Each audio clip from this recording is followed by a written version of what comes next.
And welcome back to the JJs Declutter Podcast. We are going to talk about how do I handle other people's clutter in my home. And we're not So, talking about picking it up and putting it in the garbage. We're talking about realistically coming to solutions on how to handle things that people have either left in your house, want you to store in your house, whether people are moving in or you've inherited things, stuff like the that. kids going off to college and leaving all their stuff, and then getting mad that mom wants to be able to use the room as a guest room. Just Yeah. kidding. So, when my kids went to college, they kept their rooms. Well, now they both have apartments and some of their stuff is still here. I have to admit, I left stuff at my parents' house probably until I was in my 40s. And I'd had two houses by that time, two or three houses by that time. So it's very common for your kids to leave things at mom and dad's house.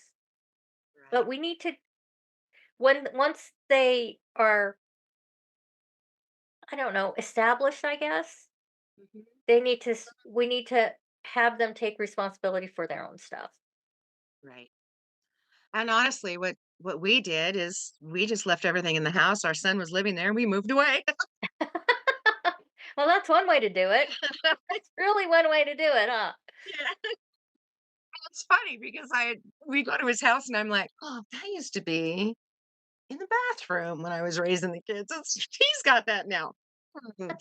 So, yeah, pretty And interesting. the reason we want to talk about this is because there are emotional uh and there's a practical toll of having other people's stuff cluttering up your house. True, true. And, so to understand, like, the roots of clutter, I guess you'd say, it's the emotional weight that's behind clutter. You have sentimental attachment to things, things that you've inherited, or it was just a Christmas present from that one aunt or something. It just all those different things kind of come into it, the sentimentality of it. And there's also the fear that if you let go of things that you may need them in the future. And how many of us have tons of things that we think, oh, someday, someday I'm going to use this. And that someday has not happened in 15 years. So it's okay to let go of some of those things. And Um, and you have to realize that people in your house may have a different perspective of the value of items. So, they say that there's that saying, one person's trash is someone else's treasure. That actually can be true for people who are coexisting in the same house. So, we're going to talk about tips for approaching this with empathy for the other person's viewpoint. Even right. though we know that our viewpoint is the one that's right. No, I'm just kidding. We're the ones that matter, but we're going to let you make your family feel like they matter too. Oh my gosh. So yeah, it comes down to setting boundaries, but you need to set boundaries with compassion and some empathy. Um, when you have open communication with the people that you live with or the people whose stuff is still in your home, then you can have that conversation without having to put any blame or judgment on them. I remember my own mother calling me ages and ages ago, and, it's like I had moved out maybe a year prior, and she's like, "Hey, I've got this box of stuff, what do you want me to do with it?" And I was like, "Oh my gosh, it's my stuff," and I went up and I was gonna get the box, and I look in the box, and it's like, "I don't need any of this stuff. Why is it still here?" So that was an easy one, but it's fascinating how, um approaching it. My mom was simply asking a question. She wasn't threatening to throw it away or anything like that. She simply asked me, "What do you want me to do with this?" and oh, I'll come and look at it. What we have done with our own children is my husband and I will be sorting through things and we'll take pictures and text them Exactly. to our kids. Yeah. Do you want this? Do you not want this? And we have had hilarious afternoons doing that because of the memories.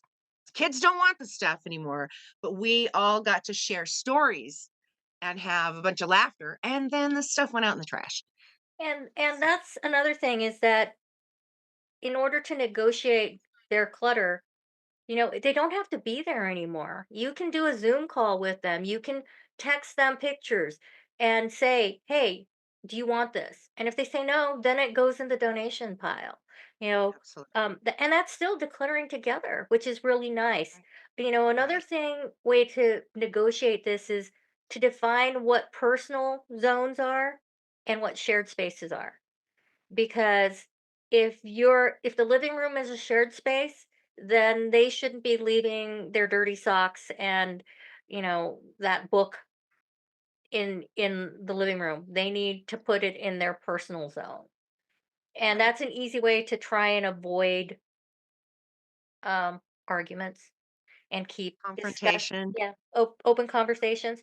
Yeah. And it's another way to set boundaries. Right. So if they know that they're not to put something in that area, an easy way for you to handle it is have a specific area where their stuff will go. Like when my kids were younger, we gave them drawers, and if it was out for too long, I would just pick it up and put it in the drawer so it wouldn't be cluttering up the living room. Um, Right. and that way they knew where to find things, and I didn't have to look at it. Right. Well, and other people have, they'll use a box. Every family member has a box or a laundry basket, and when they're if I'm cleaning up the living room and I come across, Susie's doll and I come across Dad's drill, they go in their boxes. I'm not going to deal with those. They're going to have to deal with them. And I would use a statement like hey, I cleaned up the living room today, and so I have a box of some of your things over here. If you'd like to take that and deal with it, everything else is done in here. And that way, it's kind of a non-judgmental thing, but you are expressing to them that you've cleaned, you've tidied up this area, you've cleaned up this area, and their portion is simply to take the box of their things. Well, and another thing is when you're dealing with younger kids, sometimes it's helpful to help them sort through it. So rather than them just take their box and just dump it in their room, say, "Hey, let's sort through this to figure out whether there are some things that you don't need anymore," Right. and Right. allow them to be a part of the process. So that way you're not creating any of this, "Well, what happened to this? Why did you get rid of it?" type of thing. Because it happens. Right, right. And it also is teaching them these skills. So you are helping them learn that it doesn't take very long and they can sort through. And there's things, you know what? You never play with this anymore. What do you think if we give this away? Or, this doll is missing both of its arms. Shall we throw it away? Hey, I grew up with some brothers, so, it's, "Oh, my doll's head's missing again. Gee, wonder who did that." But, We used to take the Barbie doll's head off and paint her hair. So she ended up having like brown hair after a while because all the paint wouldn't wash. But we did that ourselves. We only had one Barbie doll.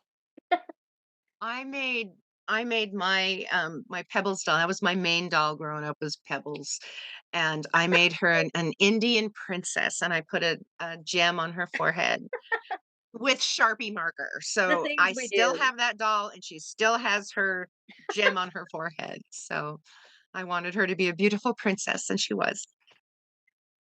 So let's take action about, dealing with these clutters. So one way is to sort together. We have something called the keep or let's go method. So if you're keeping it, then you need to put it away. If you come across things that live elsewhere, that's the LE. T is for trash. S is for sentimental. And usually, if it's something that's really hard that they're like, I don't really know if it's time for you, then put it in a sentimental box. And then go is to teach your kids to put things into your donation center, or to think about giving it away or even selling it. But Right. we want it to go out of the house. Right. And that includes returning things they've borrowed. Yeah. So, or parents have borrowed. Um, just saying. Um, yeah, and then we already talked a little bit about having specific storage or a specific box or basket or drawer for other people's belongings, and that really, really does come in handy. It really does. If you are able to separate their things, but you're not being disrespectful. You are um you are acknowledging that this belongs to them and they get to decide that's why it's in the box. Even if that And doll is missing her head. another way is to implement a deadline. So either, you need to have put this away by the end of the week, or like I used to have a 30-day box. And if I put something in it at the end of 30 days or the month, if something was still in there, they'd get one last chance to say, Is this something you need? Because if not, I'm donating it or I'm throwing it away." Gotcha. So, storage deadlines are really good. Not only because it allows you to get rid of things that aren't being taken care of, and also it allows you to reassess whether or not you need to keep storing something. Right. Right. And honestly, there are times and there are people that they just won't engage. They just will not, they don't want to do that. That you can do that. If that bothers you, you clean that up. Um, Boy, so I've heard that before. yeah. So if you have somebody who is not willing to help, again, I would still use the box thing. It's like, okay, your things are going to go into the box because I want my living room clear. Yes. So I am going to clear the living room, and anything of yours that I'm not sure where it belongs is going in the box. And honestly, even if I'm sure of where it belongs, I'm putting it in the box. Yeah. They can put those things away. Yeah, That's you're not my somebody's maid. Well, and the other thing about having the box is, as long as you have space, sometimes you'll fill up one box and then you have to fill up a second box. And if you have a large house, it's not a big issue. But people who don't have a lot of space, you need to tell them, This box has been here for 2 months. And I don't think you've used any of these things. Do you really need this stuff anymore?" And it allows them to assess whether or not they really do need it. Because if you haven't done anything with it for 2 months, you probably aren't going to miss if it's gone. But I'm not a proponent of your taking stuff out of that box and getting rid of it unless you ask them. Let them know that you're going to get rid of it if they don't do something with it before right. you get rid of it, because I've been on the receiving end of people throwing some of my stuff away, and that builds a lot of resentment. A lot. And And a it's lot of it's times just that resentment won't leave. yeah, so we don't recommend. That's part of what we call staying in your own lane. If it's not yours, you really shouldn't throw it away. Right. But Yeah. If it's not th- yours, you can't really make the decision about it. Um, but there is a so you limit give to them that too. chances. Yes. So you give them chances. And as long as you are clear about it, then there shouldn't be, hopefully, any Big repercussions. pushback or Yeah. yeah, yeah. So yeah, but one of the things is your home is a specific square footage. Yeah. It is the biggest container that you own is your Yep. home. The floor is not a storage space. It's not a shelf. It's a floor. It should be clear so you can walk on it.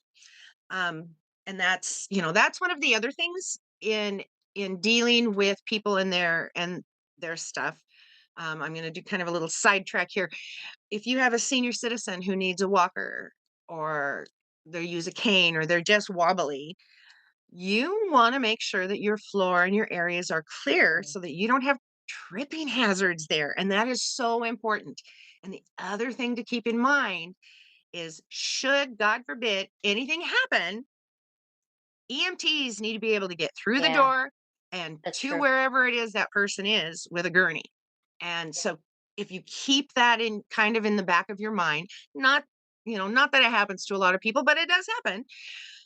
You want to make sure that there is a clear path to be able to get from one room to the next, Yeah.